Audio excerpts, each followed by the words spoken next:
Hi, this is Cindy Gross with Befriending Dragons. Thanks for paying attention today. I know that it's getting into the middle of the holiday season. It can be hard to pay attention to what's going on. And I want to help you be set up to start the new year with a new you. And part of that is as you're looking at your workplace and the culture that you're in, a lot of people are a little bit unhappy with various things that are going on. And part of that is figuring out how you want to show up in a workplace, whether it's the one you're currently in. Maybe you're thinking about changing teams, changing roles, maybe even changing to a different organization or different industry. Regardless of where you're at, part of what you want to do to understand the situation and help you get a better understanding into yourself is to figure out how you want to fit in, and how you want to add value to the culture that you're looking at. And so I've developed a set of workplace culture questions. And originally they were developed for an interview process, but they can be used in many ways when you're talking to your manager and the other people who have input into an annual performance review, for example.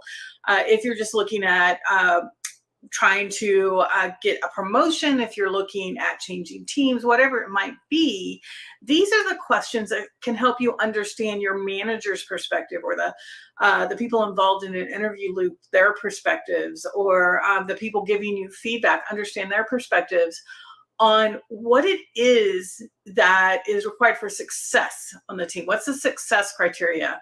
What's the exit criteria for the project of getting yourself a promotion, for example?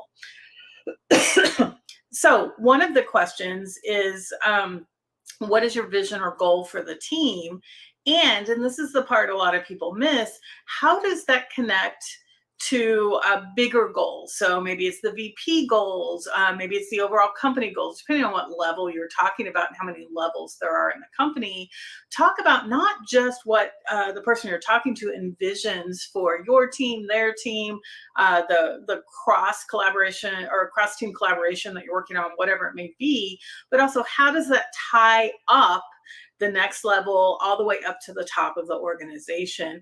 And really the dragon gem, or the dragon gold you're looking for here, is how aligned teams are, how aligned you are, and your goals and your values and your perspectives are with the goals as you're hearing them from other people on the team. Their vision may not be what you thought it was. You may have made a bunch of assumptions going in, or you may have a way you want things to be that is different than the reality of how things actually are.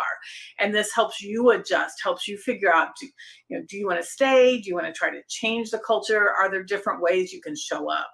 And most of us, I hear a lot from women, from people that are marginalized in various ways at work, that we can't bring our authentic selves to work, and that's very true. I experienced that myself in the tech industry as a white presenting woman. So when you think about all of these things, it's essential to know what everybody else's expectations are, what they are outlining as the ways to be successful in the culture, and then figure out what are parts of yourself that are authentically part of you, but maybe you're not bringing forward, maybe you're not showing them, maybe you're not exercising them, but that might actually be really great fits for the culture. Or there are ways that you want to grow, so that you can have more ways to show up authentically, because who we are authentically now doesn't have to be who we are all the time. It doesn't have to be who we are in the future. And that doesn't mean to do something you don't want to do, but it can be a way to have a growth mindset in a positive way, and stretch into new ways of being, new perspectives, new options, by growing into things that are valued by the organization you want to be a part of, that can then begin to feel authentic to you.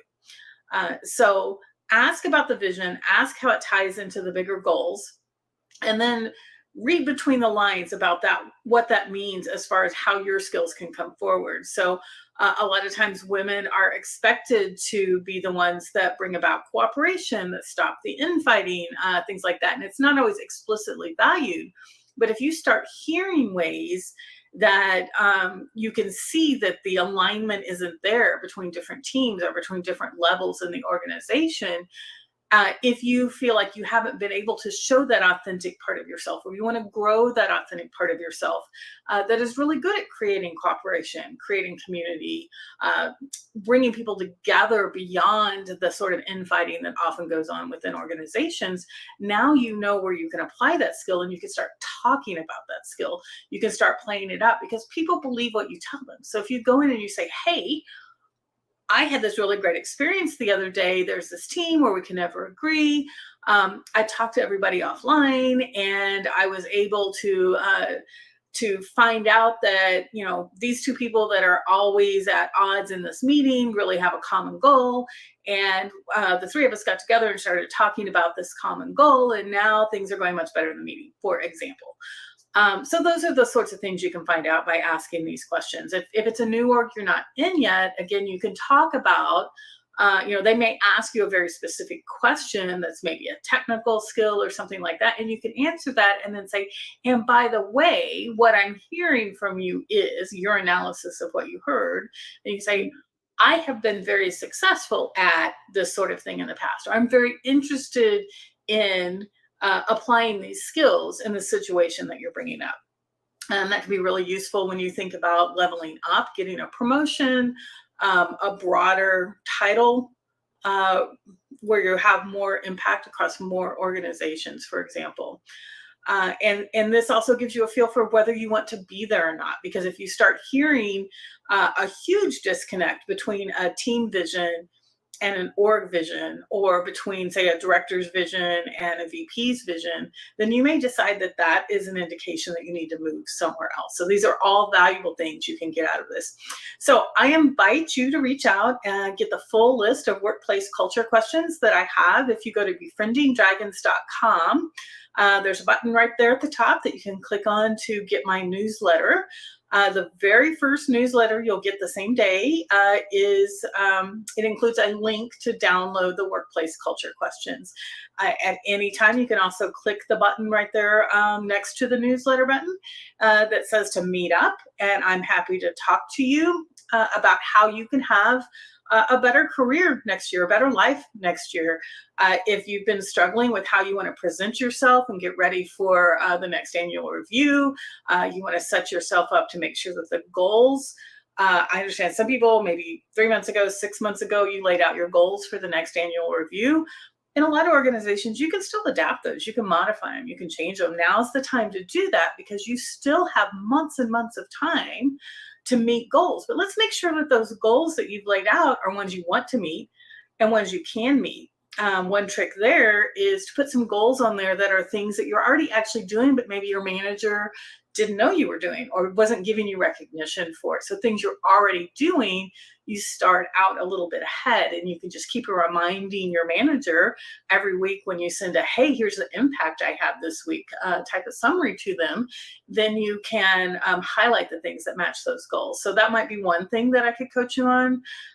We can talk about how you look at moving forward when there's a specific person that is always in the way when you try to do something. We can talk about how to think about whether you want to stay or whether you want to go to a new position, a new company, whatever that might be. So there's all sorts of things that we can work through.